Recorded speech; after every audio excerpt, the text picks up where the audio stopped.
श्वास गहरा भरिए कि पेट और छाती फूले। श्वास भरें, अब छोड़ें।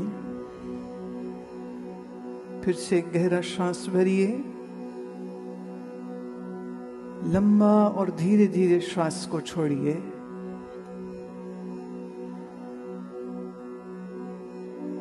एक बार और श्वास गहरी भरें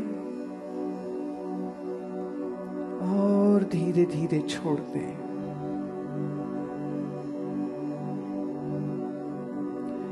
अब हम लोग प्रणव का उच्चारण करेंगे मिलके। श्वास भरिए, ओ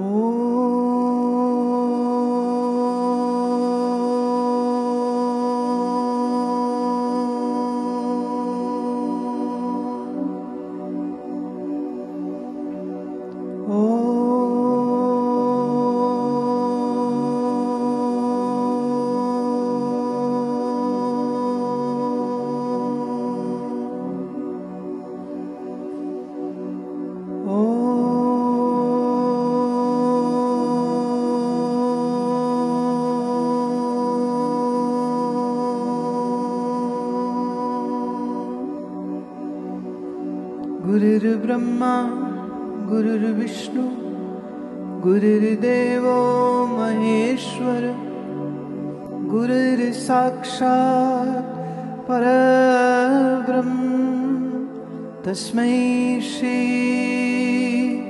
गुरवे नमः। ध्यानमूलं गुरुरमूर्ति पूजामूलं गुरुर्पदं मन्त्रमूलं गुरुरवाक्यं मोक्षमूलं गुरुकृपा।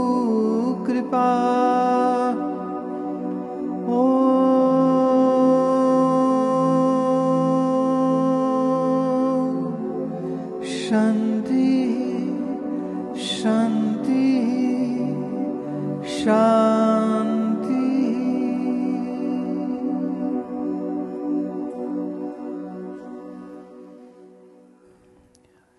कर्म 3 प्रकार का होता है।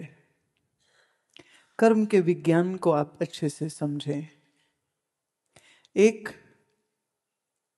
कर्म है जिसे हम कहते हैं प्रारब्ध कर्म, दूसरा क्रियमान कर्म, तीसरा आगामी कर्म। 3 हो गए। प्रारब्ध किसको कहते हैं? आज से पहले जो समय बीत चुका है उस समय में मैंने जो भी कर्म किए हैं उस कर्म का जो संचय है, जो कलेक्शन है, उस कलेक्शन को हम कहते हैं प्रारब्ध कर्म। और उसी प्रारब्ध का फल हमको वर्तमान इस जीवन में आज के इस पल में मिलता रहता है। पुण्य कर्म के फल जो है वो सुख है और पाप कर्म के फल हैं सो दुख होता है। क्रियमान है जो इस समय वर्तमान में हम आज भी तो खाली नहीं बैठे हुए ना, आज भी कुछ ना कुछ तो कर ही रहे हैं, कुछ ना कुछ कर्म हमसे हो रहा है। अगर मैं कहूँ सुबह से लेके अब तक क्या क्या कर्म किया उसकी एक लिस्ट बनाओ तो तुम हैरान हो जाओगे कि तुम लिख लिख के थक जाओगे। और बहुत सी चीजें तो तुम भूल ही जाते हो, जैसे कब झूठ बोल गए भूल जाता है, कब किसी का अधिकार खा गए भूल जाता है, कब किसी की चुगली करी भूल जाता है, कब किसकी हम निंदा करते हैं भूल जाता है, कब हम किसको धोखा दे देते हैं भूल जाता है, कब हम किसी को वचन दे के पूरा नहीं करते हैं भूल जाता है। हम दूसरों का नहीं भूलते, अपना भूल जाते। दूसरा तुमको कोई झूठ बोल दे जिंदगी भर नहीं भूलते। दूसरा कोई तुम्हारा पैसा जमीन खा जाए तुम कभी नहीं भूलते। दूसरा तुमसे धोखा कर जाए तुम कभी नहीं भूलते। हम ऐसे क्या बोलूं चालू लोग हैं, अपनी गलती कभी देखते नहीं और दूसरे की तो माइक्रोस्कोप लेके दूरबीन लेके ऐसे देखते हैं, अच्छा इसने क्या क्या किया मेरे साथ। अपने बारे में तो हम जैसे बिल्ली को आता देख के कबूतर आंख बंद कर लेता है ना, ऐसे हम अपने लिए आंखें बंद कर लेते, दूसरे के लिए इतनी बड़ी बड़ी कर लेते। एक दिन में तुमने कितने कर्म किए उसका हिसाब तुम भूल जाओ, लेकिन तुम्हारे चित्त रूपी चित्रगुप्त के पास सारा हिसाब रहता है। कई बार कई लोग कहते अरे जो हमको याद ही नहीं उस कर्म के बारे में, अगर हमको दंड मिलता है तो ये तो कोई न्याय ना हुआ। ये तो ऐसे हो गया कि कोई आदमी चोरी कर दे, बेईमानी कर दे, धोखेबाजी कर दे, कत्ल कर दे, और फिर लंबा समय निकल गया, पकड़े में नहीं आया, और फिर किसी ने पकड़ा दिया उसको, तो कहे मुझे तो याद ही नहीं मैंने ऐसा कब किया। जो चीज याद ही नहीं है उसका जुर्म तो बनता नहीं है। क्या भारतीय कानून इस तर्क को मानेगा? हमारे शास्त्रों में एक लंबा विवरण है कि तुमसे ये गलती हो जाए तो पश्चाताप यूं करो, अगर ये गलती हो जाए तो पश्चाताप यूं करो। एक बड़ी लंबी चौड़ी डिटेल है, पर अफसोस ये है कि आप उससे परिचित ही नहीं है, आपको मालूम ही नहीं है। इसलिए मनुष्य बेहोशी में कुछ भी बोलता है, बेहोशी में कुछ भी करता है, स्वार्थ, अहंकार, क्रोध और वासना के वशीभूत होकर के दुष्कर्म, कुकर्म, पाप कर्म, अधर्म का पालन करता है, और फिर ये उसकी प्रारब्ध में जुड़ता जाता है, और इसी प्रारब्ध के कर्म बैंक से तुमको तुम्हारा जो क्या बोलेंगे इंटरेस्ट जो है वो मिलता रहता है। और आज भी तुम नए नए कर्म किए चले जा रहे हो, तो वर्तमान में फिर नए पाप, फिर नए पुण्य, फिर नए पाप। पर सोच के देखिए, पापों की संख्या ज्यादा है कि पुण्य की? आप खुद निर्णय कर लीजिएगा, मैं कुछ दोष किसी के ऊपर नहीं लगा रही। और मैं फिर कह दूं, आप संसार की, समाज की, कानून, पुलिस से बच सकते हो, लेकिन तुम्हारे अपने चित्त में जो कष्ट, तकलीफ, दुख, शोक आने वाला है, उससे तुम कैसे बचोगे? इसलिए किसी से आंख बचा के तुमने कुछ दुष्कर्म कर दिया और तुम पकड़े नहीं गए, इसमें कुछ अपनी जीत मत समझिएगा, क्योंकि वो छाप जो अंदर चली गई है वो छाप तुमको जीने नहीं देगी, वो छाप तुमको बहुत कष्ट देगी। महात्माओं ने कहा, श्रीमद् भगवद गीता कहती है कि क्रियामान जितने तुम्हारे कर्म हैं उससे तुम्हारा आने वाला समय में क्या दुख होगा, क्या सुख होगा, वो सुनिश्चित तुम खुद करते चले जा रहे हो। जिन कर्मों के फल तुमको आने वाले समय में मिलने वाले हैं, वो एक पूरा डेट, पूरा एक बैंक कर्मों का जो है, पिछला है, वर्तमान में नए जुड़ रहे हैं, आने वाले समय में वो आपके भुगतान के लिए तैयार बैठा है। और दूसरी बड़ी बात यह है, हम जब भी कुछ कर्म करते हैं उस कर्म के साथ हमारा कर्ता भाव बहुत जोर से जुड़ा हुआ है। मैंने ये कर्म किया है। अब पाप की तो बात मैंने थोड़ी करी, थोड़ी पुण्य की कर लेते हैं। जब आप सुबह प्रकृति के नियमों के अनुसार चलने लग जाते हो, लेट्स से यहाँ तुम्हारे रायपुर छत्तीसगढ़ में चिड़िया कितने बजे उठती होगी? मालूम भी है कि तुम्हारे शहर में चिड़िया हैं, तुम्हें मालूम है कि वो सुबह सुबह बहुत चहकती हैं। सूर्योदय से पहले, सूर्योदय से भी लगभग आध घंटा पहले उनका जो वेकिंग साइकिल होता है वो सूर्य से जुड़ा हुआ होता है। सूर्य अस्त होगा तो ये सो जाते हैं, सूर्य उदित होता है तो उसके आधे घंटे पहले चिड़ियों की आवाज जो है वो सुनने लग जाती। तो नहीं तो तुम चेक कर लेना ना कि तुम्हारे यहाँ सूर्योदय कितने बजे होता है। मान लो अगर 6:30 पे या 6 बजे होता है, उससे आधे घंटे पहले अलार्म लगा के सोइएगा और सुबह उठिएगा और खिड़की खोल के अपनी बालकनी में या बगीचे में जाइएगा, पार्क में जाइएगा और नोटिस करिएगा कि किस समय वो जगती। तो जिस समय पर वो जागृत होती हैं, अगर तुम उससे पहले जाग जाते हो तो ऋषिगण ये कहते हैं ब्रह्म मुहूर्त की वेला में जगना एक पुण्य कर्म है। स्नान आदि करके आसन करना भी एक पुण्य कर्म है। आसन बिछा करके अपने इष्ट का मंत्र जप करना एक पुण्य कर्म है। फिर तुम्हारे हाथ से चिड़िया को, गाय को, कुत्ते को भोजन देना, ये भी एक पुण्य कर्म है। अपने इष्ट का दर्शन करना, प्रणाम करना और अपने इष्ट का जो भी स्तोत्र है, जो भी पाठ है, नियम पूर्वक उसको करना और फिर कुछ भोजन ग्रहण करना, ये भी अपने आप में एक पुण्य कर्म होता है। अब आजकल रूटीन क्या होती है, लोग वो नींद से उठते हैं और ना नहाए न धोए, सबसे पहले चाय। नहाए नहीं, धोए नहीं ना, वो तो सब भूल जाइए, सबसे पहले चाय, और चाय पी करके अखबार, नहीं तो चाय पी के टेलीविजन, और टेलीविजन पे न्यूज़ पे क्या चल रहा है। और न्यूज़ तुमको भी पता है, all the channels are ready to give some scandalous news.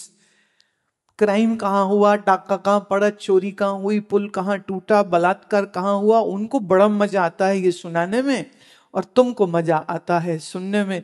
और सुबह ही सुबह तुम अपने मन में हिंसा और पाप कर्मों की एक लंबी सूची जो दूसरों ने की है, उसकी एक सूची तुम अपनी खोपड़ी में डालना शुरू कर देते हो। मैं आपसे एक प्रश्न पूछती हूँ, कोई पड़ोसी आके तुम्हारे घर के आगे कचरा डाले, क्या तुमको पसंद आएगा? बोलो ना। अच्छा, कोई आके हिम्मत करके कचरा तुम्हारे ड्राइंग रूम में डाल दे, क्या आपको पसंद आएगा?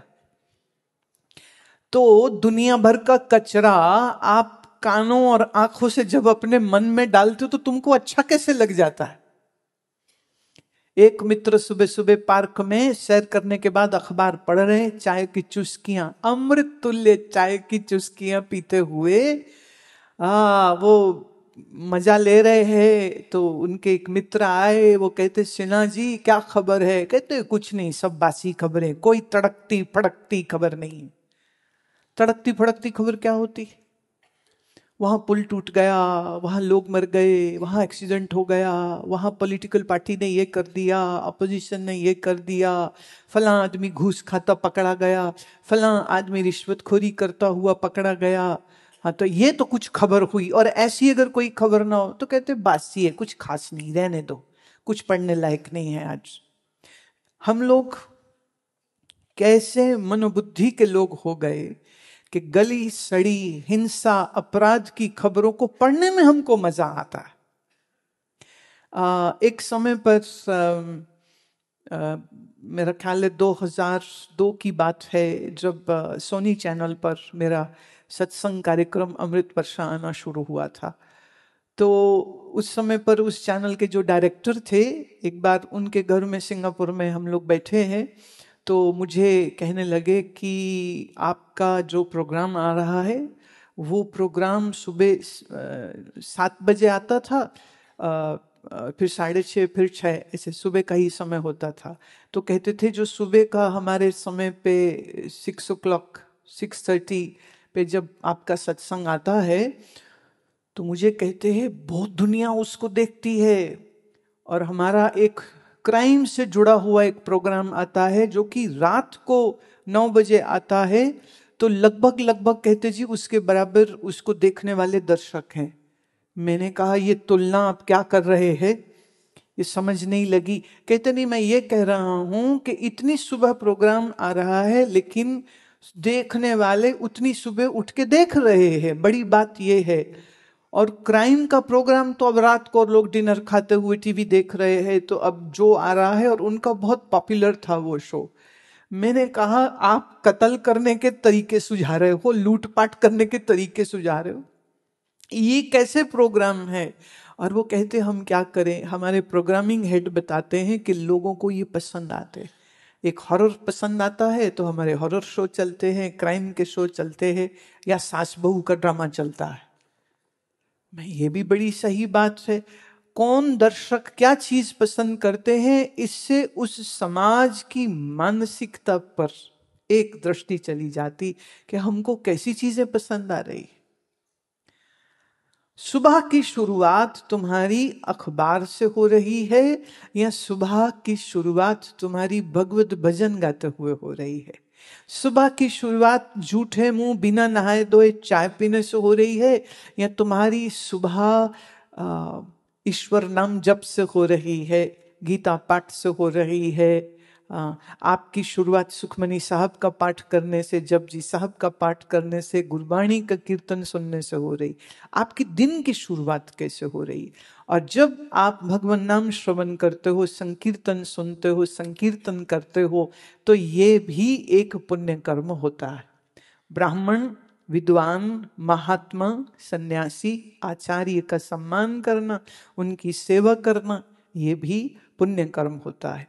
वृद्ध, अनाथ, स्त्री, अनाथ बच्चे, जो देह से हैंडीकैप है, जो स्पेशली एबल्ड जो है, उनका ध्यान करना, उनकी सेवा करना, ये भी एक पुण्य कर्म है।